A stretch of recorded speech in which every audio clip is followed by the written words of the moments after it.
Like literally this is my first time being a news editor. So I just finished writing a story for the issue that's coming out literally next week for the publication of the newspaper. It's currently 11:17 and I just finished it, and I just sent it, or well, I let my other editors know that I finished it so they know, they have a heads up. And now I'm gonna work on my layout. I will show you guys like the process of it and all of that. So yeah.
Okay, also basically a dilemma happened. So a person in my class wrote a story that I really wanted to write, but he wrote it because he needed it more than me, like because we need to write like a certain amount of stories, and he wrote that story. And then let's just say it's not what I expected. It was shorter than usual, and I really wanted to write that story. I edit the news stories and I do the page layout, which is the first page that you see on the newspaper. I don't know if I'm gonna do news editor next semester because I'm gonna be in the same class. Anyways, I will show you guys how I publish my stories online and then the layout. I already finished my story, my immigration and Biden story. It was in opinions. Go check it out, the Mesa Press. I'm about to upload it right now.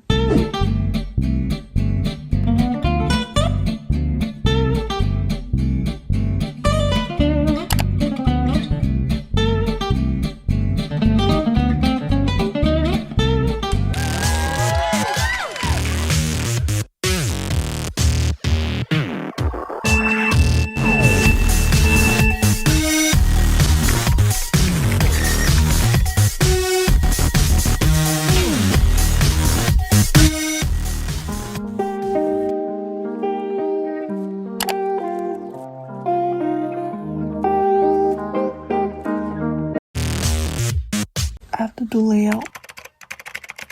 It's so tedious.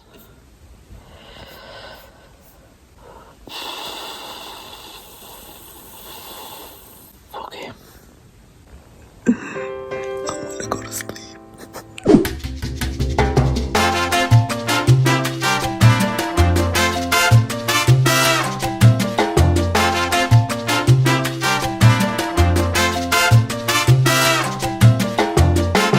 I think I'm gonna call it a night. Ugh, I'm tired. See you in the morning.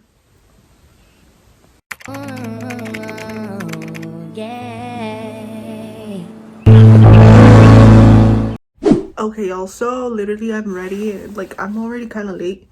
It's 10:40. I usually am on the road like at 10:30, but but I am ready.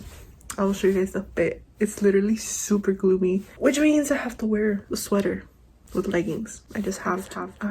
And I have this like rain jacket on. Not on. I have this rain jacket that I bought from Costco like a while back.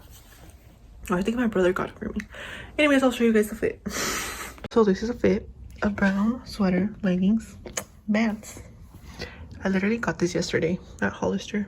I'll see you guys in my car right now. 3, 2, 1. Okay, y'all, so I'm in my car. I'm literally waiting for it to like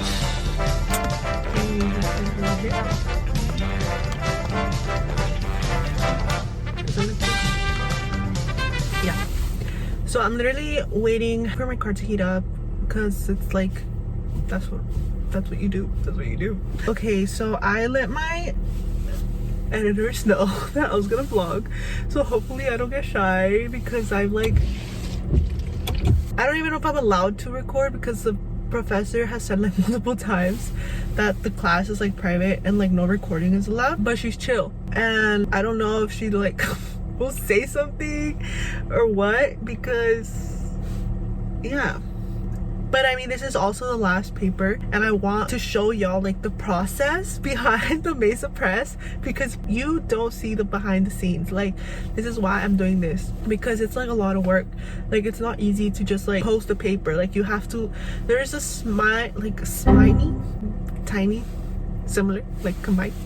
There's like the slightest details you have to like pay attention to. Like, you can't just like, there's just a lot. Like, before joining this paper, I had like no idea of the work that goes behind this, like the production of it. And I feel like it's easier this time because it's like all on computers, but like I can't imagine how it was before when there was like no computers or technology. Like that sounds even more like tedious. And literally right now I just finished editing a story like a couple of minutes ago. Like I woke up at 10 and then I just like edited that story real quick. I went to sleep like at 2 in the morning. Like literally this is my first time being a news editor, and I didn't even know like what I like had no idea what the heck I was doing. And literally that's like everyone else who was new, but because I'm like a news editor, I was like, you know what, like why not? Like I was so scared to take that position because like I said, I did not know what it consisted of.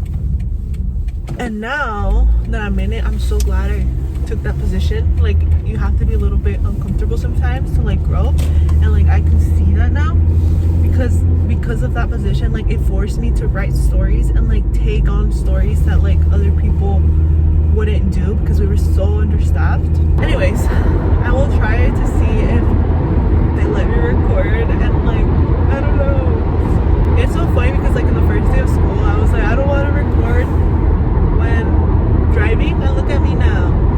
I hate big trucks. I hate trailers. Like literally, oh shoot, the highway patrol. I don't mind, like if there's a highway patrol, like I drive good. I don't go past 80. The max is 70, like I should, because that's what it says in the handbook, 60 to 70. If y'all are new, I am majoring in journalism, more of like concentration in broadcast. I honestly, growing up, I was like, you always think that you want to do doctor, teacher, like because you don't know what the possibilities are out there. I came to the realization, I think it was in junior year, that I was good at asking questions, and I noticed that I was watching a lot of Fox 5 before going to school, before taking the bus to go to school, like around 6 in the morning. And so then I literally just stood there and I was like, what am I good at? And I was like, okay, I'm good at asking questions, and I love watching the news. And like my dad would also watch the news, and like I would watch it with him. I still watch them with him. So that's another thing that contributed to like my desire, or like my passion to pursue journalism. And I literally, because of that, I literally looked it up. I was like, careers that ask questions and involve news, and then journalism came up. And I'm like, oh shoot, that's actually a career. Like low-key wanted to be like on TV, because I would also look, I'm like, oh, careers on TV, and like I would come back to like anchors or like broadcast in a way. I just didn't know yet. And here I am, literally it's my second semester of community college, going to transferring to 4-year. It's been a lot of hard work and a lot of like tears. Not with journalism, with like other classes, because it's like frustrating sometimes. Cough cough math. I'm already here on campus. It's 11:04. I'm on time. There's those math problems that you just cry over. That was me literally basically all of my math career in like high school, middle school. Like I forget, especially as in elementary school, I freaking cried over math because my dad would always be like, ¿Qué es 8 más 8? And I was like, dos. So that's why I got like my trauma. Like I said, let me lock my doors. I always lock my doors because they unlock, and like I always lock them. So yeah, I developed like a trauma kind of for math, and like it developed something that like would make me scared to ask for help. So I like have trouble asking for help now, like, and I feel like that's in general, like asking for help as like a first generational student, because like you're forced to know everything, because if you do ask for help, you're like perceived as like, oh, she's dumb, like did you not know this, like, you know. And I feel like I also received that, like if I did ask for help, like I would receive like a negative response, and that's like what contributed me to not asking for help and just be like, okay, like I'll figure this out. And I also feel like that comes from like the mentality of like my parents, because they would just have like, okay, work hard, and like you don't have really much time to like ask for help when like you should ask for help sometimes. And yeah, I still struggle asking for help, like knowing how to do something, because I just feel like I would be dumb. And I feel like most first generational students can relate to that, or like if you're not a first generational student, you definitely feel with that. Like I get you, like it's hard asking for help sometimes, but sometimes it's necessary. And yeah, that's a little inspirational TED talk. I don't even know what this was. This was car talks. That's gonna be a section now in my videos. Car talks, literally. Why not? Maybe car talks is something new that like will develop into something bigger. And I have to get off my car because it's like, I don't even know what time it is. Oh, it's 11:06. Yeah, I should get off my car. I'm gonna get off my car. Let's go with class.